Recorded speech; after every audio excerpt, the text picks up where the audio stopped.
নাম দিয়েছি media and audio production. ক্লাসে আসতে চায় বা আরজে হিসেবে নিজেকে প্রতিষ্ঠিত করতে চায় বা এর সিমিলার জব কী আছে বা কেউ স্ক্রিপ্ট রাইটার হতে চায়, লেখালেখিতে আসতে চায়, তো সেটার জন্য আমার মনে হয় মিডিয়াটাকে আগে জানতে হবে। যে আমি এখানে আমি থিওরি ক্লাসও নিই, মানে যেটা বলানো, মানে বলা হচ্ছে, তারা লিখছে নোটস, তার সাথে সাথে প্র্যাকটিক্যাল শেখানোর ব্যবস্থা করি। যেহেতু আমাদের রেকর্ডিং স্টুডিও রয়েছে, তো রেকর্ডিং স্টুডিও কীভাবে তৈরি করতে হয়, কীভাবে রেকর্ড করতে হয় শব্দ, এবং কীভাবে গলাটাকে আলটিমেট সেল করতে হয়, ডাবিং রয়েছে, অনেক কিছু টুকিটাকি বিষয় রয়েছে, ভয়েস ওভার রয়েছে, অ্যাড ফিল্মের ভয়েস ওভার রয়েছে, আরও অনেক ধরনের জিনিসপত্র রয়েছে, অ্যাড এজেন্সির কাজ রয়েছে। তোমার কাছে আমার প্রথম প্রশ্ন যেটা, যে আরজে হতে গেলে কি কি বিষয় মাথায় রাখতে হয়? দেখো, প্রথমত আরজে ফুল ফর্মটা তাকে জানতে হবে, যে আরজে মানে কি। আরজে অর্থাৎ R for radio, J for jockey. রেডিওটাকে যে এগিয়ে নিয়ে যায় বা যে কথার মাধ্যমে রেডিওকে প্রেজেন্ট করে এবং রেডিওর পুরো বিষয়টাকে তুলে ধরে, নট অ্যাবাউট গান, সামান্য কিছু কথা, সেটা না, সেটা তো অ্যাঙ্কারও করে।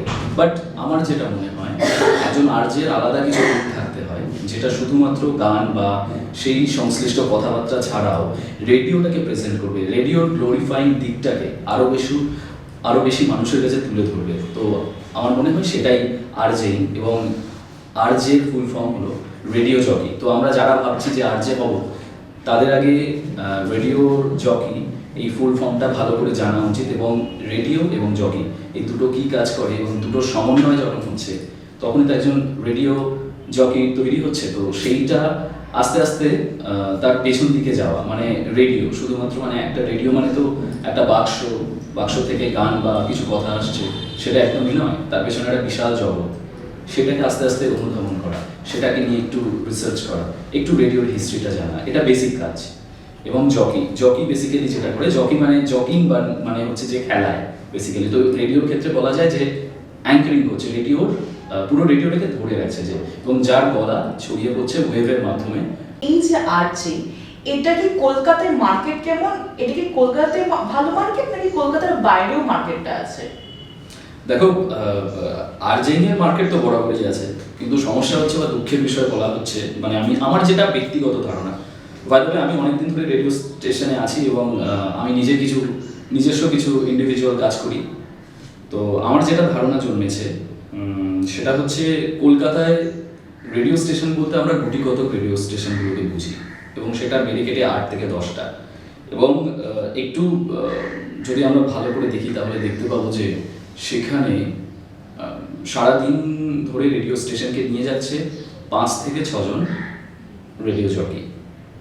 এবার সমস্যাটা হয়ে গেছে, আমি যদি ভাবি সেখানে কাজ করব, তো আমার জায়গাটা, চান্সটা কম। সেক্ষেত্রে যদি আমি আমার সেটাটা না দিতে পারি, এবার আমার মনে সবসময় প্রশ্ন জেগেছিল যে এই বড় বড় এফএম স্টেশনগুলোতে কাজ না করতে পারলে কি আমি বসে থাকবো বাড়িতে? একদমই না। বড় ব্র্যান্ড, বাট চেষ্টা করা উচিত সিমিলার কি জায়গা রয়েছে কাজ করার, আর কি রেডিও স্টেশন রয়েছে। তুমি কলকাতার বাজার বলছো, আমি বলছি সারা বাংলার বাজার।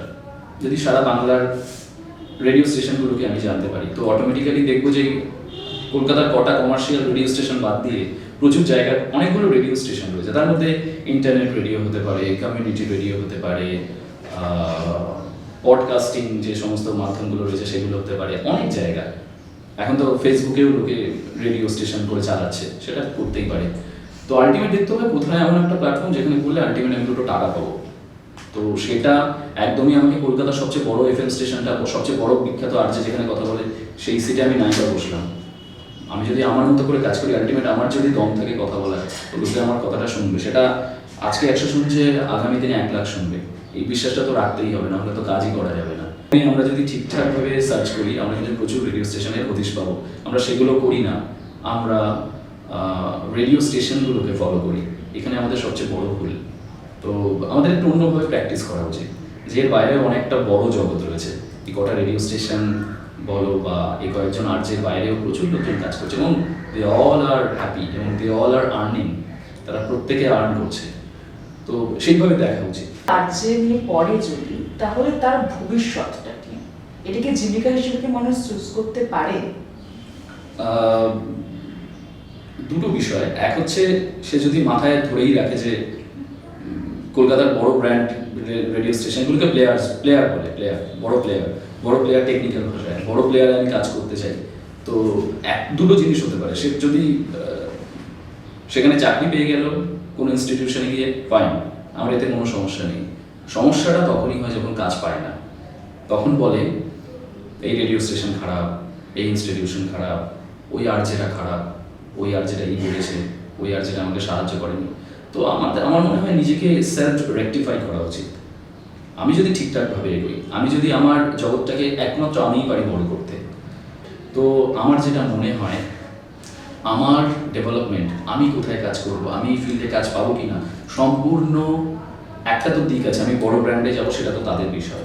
আমি যদি যোগ্যতর না হই তারা আমাকে সুযোগ দেবে না, আমি চান্সই পাবো না।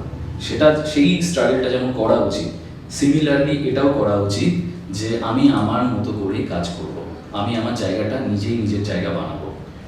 আজকাল ইন্টারনেটের যুগ, আজকাল ফ্রি ডেটার যুগ, তো আমরা এখানে অনেক কিছু করতে পারি। সেগুলো আমাদেরকে একটু জানতে হবে, একটু খাটতে হবে। এগুলো সবাই নিজেরা একটু ব্রেন খুলে চারিদিক তাকালেই কিন্তু হয়। কলকাতার বুকে আরজে এরকম কোনো ইনস্টিটিউট আছে কি শুধুমাত্র যেখানে আরজে জিনিসটা নিয়ে পড়ানো হয় বা কিছু? আমি একটা নিজে কোর্স লঞ্চ করেছি বেশ কিছুদিন হয়েছে, এবং আমার অনেক স্টুডেন্ট এখন বর্তমানে মিডিয়াতে কাজ করছে, শিখছে। তো সেই দিক থেকে বলতে পারি যে শুধু আরজেইং নয়, আরজের সাথে সাথে আগে মিডিয়াকে জানতে হবে, কারণ আরজেটা তো মিডিয়ারই একটা পার্ট। এবং তার সাথে সাথে আরজে মানে কি, কথা বলতে গেলে অডিওর একটা ব্যাপার চলে আসে, আর অডিও প্রোডাকশনের একটা ব্যাপার চলে আসে। মানে আমার শব্দগুলো যদি আমি নিজে রেকর্ড করতে পারি এবং সেটা বিক্রি করতে পারি, তো সেক্ষেত্রে অনেক বেশি কাজ করতে। আমি একটা কোর্স বর্তমানে চালাচ্ছি, আমাদের স্টুডিও আছে, একটা স্টুডিওর নাম AV frequency, audio visual frequency, এবং সেটারই ব্যানারে আমরা কোর্সটা চালাই। কোর্সটার নাম দিয়েছি মিডিয়া অ্যান্ড অডিও প্রোডাকশন। মিডিয়ার নাম দেওয়ার কারণ হচ্ছে বর্তমানে আমার যেটা ধারণা জন্মেছে যে মিডিয়া সম্বন্ধে আমরা খুব একটা ওয়াকিবহাল নয়।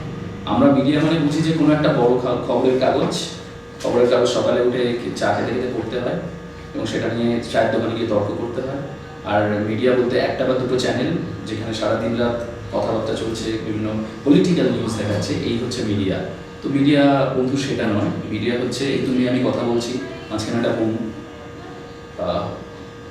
এই তুমি আমি আর বুম, এই তিনটেকে যদি একটা সার্কেলের মধ্যে লিখি যে রাজীব, বুম, শ্রী, তো তিনটেকে মিলে একটা মিডিয়া। আর আমরা প্রত্যেকে আলাদা আলাদা মিডিয়াম, মানে তুমি একটা মিডিয়াম, বুমটা একটা মিডিয়াম, আমি একটা মিডিয়াম। তো এই যে ধারণাটা, এটা তো একটা কনসেপ্ট, একটা ধারণা। কেউ ধরো আরজেইং করতে চায়, আরজেইং ক্লাসে আসতে চায়, বা আরজে হিসেবে নিজেকে প্রতিষ্ঠিত করতে চায়, বা এর সিমিলার জব কি আছে, বা কেউ স্ক্রিপ্ট রাইটার হতে চায়, লিখতে আসতে চায়। তো সেটার জন্য আমার মনে হয় মিডিয়াটাকে আগে জানতে হবে যে আমি কোথায় কাজ করতে যাচ্ছি। আমি কাজ করতে যাচ্ছি সেটা কি পাড়ার ডোবা, না একটু বড় পুকুর, না সেটা নদী, না সমুদ্র। তো আমাকে আগে সেটা জানতে হবে। সেই জন্য আমি নাম দিয়েছি মিডিয়া। আমার কোর্সে আমি চেষ্টা করি মিডিয়াটাকে জানানোর। আমি যদি মিডিয়াটা জেনে যাই যে কি মিডিয়া, তো সেক্ষেত্রে আমার কাজ করার খুব সুবিধা হয়। তুমি যদি জেনেই যাও ঘরটার মধ্যে কোথায় সুইচ আছে, কোথায় ফ্রিজ আছে, কোথায় টিভি আছে, অন্ধকার ঘরেও তুমি গিয়ে সুইচে আলো দিয়ে ঘরটা আলোকিত করে তুলতে পারবে।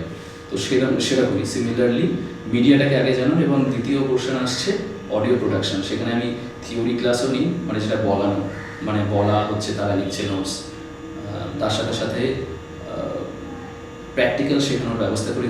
যেহেতু আমাদের রেকর্ডিং স্টুডিও রয়েছে, তো রেকর্ডিং স্টুডিও কীভাবে তৈরি করতে হয়, কীভাবে রেকর্ড করতে হয় শব্দ, এবং কীভাবে গলাটাকে আলটিমেট সেল করতে হয়, ডাবিং রয়েছে, অনেক কিছু টুকিটাকি বিষয় রয়েছে, ভয়েস ওভার রয়েছে, অ্যাড ফিল্মের ভয়েস ওভার রয়েছে, আরও অনেক ধরনের জিনিসপত্র রয়েছে, অ্যাড এজেন্সির কাজ রয়েছে। তো এই ধরনের ওভারঅল কাজের জায়গাটাকে নিয়ে আমি ডিসকাস করি, এবং I have been working last 12 years in this field.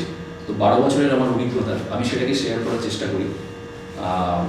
সেটাতে প্রচুর স্টুডেন্টদের সুবিধা হয়েছে আশা করি, বা পরবর্তীকালে তারা যখন আরও প্রতিষ্ঠিত মিডিয়াতে যখন সুযোগ পাবে, তখন আরও বিষয়টাকে আরও বেশি হাইলাইটেড হবে ব্যাপারটা। বাট আমার যেটা মেইন মোটো, সেটা হচ্ছে মিডিয়া পার্সন হিসেবে কাউকে তৈরি করা, সেটা টিভি অ্যাঙ্কার হতে পারে, নিউজ অ্যাঙ্কার হতে পারে, আরজে হতে পারে, বা একজন ভয়েস ওভার আর্টিস্ট হতে পারে, বা স্ক্রিপ্ট রাইটার হতে পারে, এবং তার সাথে সে যদি নিজের অডিওটা নিজে প্রস্তুত করতে পারে। লকডাউন গেল, তো এই সময় অনেকের কাজ ছিল না, কিন্তু আমরা যারা শব্দের লোক বা পেছনের লোক তারা কিন্তু বাড়িতে বসে কাজ করেছি, এবং সেই সময় 1 টাকা উপার্জন করা খুব টাফ ছিল। সেই সময় আমি ঠাকুরের দয়ায় 1 টাকার বেশি উপার্জন করেছি। তো এটা আমার মনে হয়েছিল, আমি তখন বুঝতে পেরেছিলাম যে সত্যি ভাগ্যিস হয়তো আমি এই ফিল্ডে এসেছিলাম বিশ্বাস করে 12 বছর 10 বছর 12 বছর আগে। সেই ফিল্ডটার মাইলেজ আমি পেলাম, কারণ আমি দেখেছি অনেক বড় বড় কোম্পানি বন্ধ হয়ে যাচ্ছে, কাজ নেই, একটা জায়গা থেকে কাজ ছেড়ে আরেকটা জায়গায় মানুষ চলে আসছে, কাজ নেই। কিন্তু আমরা এন্টারটেনমেন্ট ওয়ার্ল্ডে থাকি। কেসটা কী হয়েছে বলতো, যখন আমরা প্রথমে মানুষ খেতে চায়, যে পেটটা ভরে যায় মোবাইলটা বার করে নিজে মনোরঞ্জিত হয়, মনোরঞ্জন এন্টারটেন হয়। তো আমরা এমন একটা ফিল্ডে আছি, এই ফিল্ডটায় কখনো কাজ বন্ধ হওয়ার চান্সেস খুব কম। যদি আমরা কেউ না থাকি তো কাজ বন্ধ হবে, আর মানুষ যতদিন আছে ততদিন এই ফিল্ডটা চলতে থাকবে।